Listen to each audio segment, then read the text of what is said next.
এই যে মাঠে সকালে এসেছি ভুট্টার ভূমি ক্ষেত দেখতে। এই যে ডগা কখন কাটবে, ফল শুকিয়ে গেছে, গাছ কিন্তু ইয়ে আছে। এই দেখেন ফল পুরো, দেখে দিই উপরে, শুধু একটু হালকা চাপ দিয়ে দেখতে হবে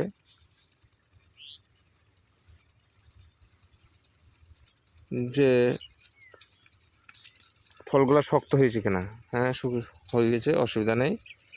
এবার ডগা কেটে ফেলতে হবে। বুঝছি, কেউ কেউ বলে যে ডগা কাটলে নাকি গাছের ক্ষতি হয়।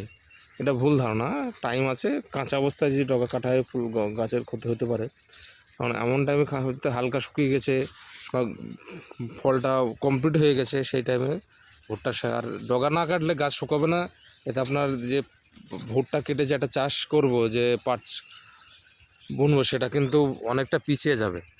প্রায় আমার 1.5 বিঘে ভুঁই প্রায় বেশ অর্ধেক হয়ে গেছে কাটা। এবার এইটা নিয়ে গিয়ে গরুর খাবার হয়, কেউ কেউ সাইড রাইসই বানায়। এবার দেখেছেন ফলটা কেমন সাইজ হয়েছে, ভালোই সাইজ হয়েছে এগুলা।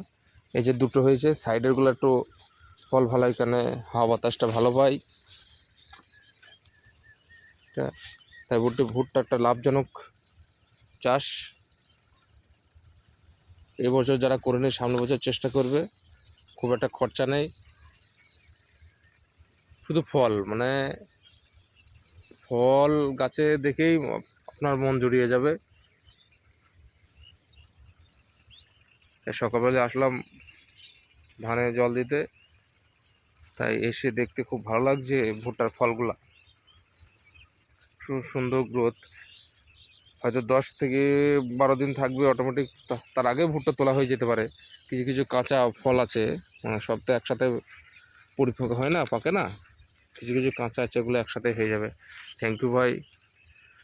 কেমন কি ফলন হলো দ্বিতীয় ভিডিওতে দেবো।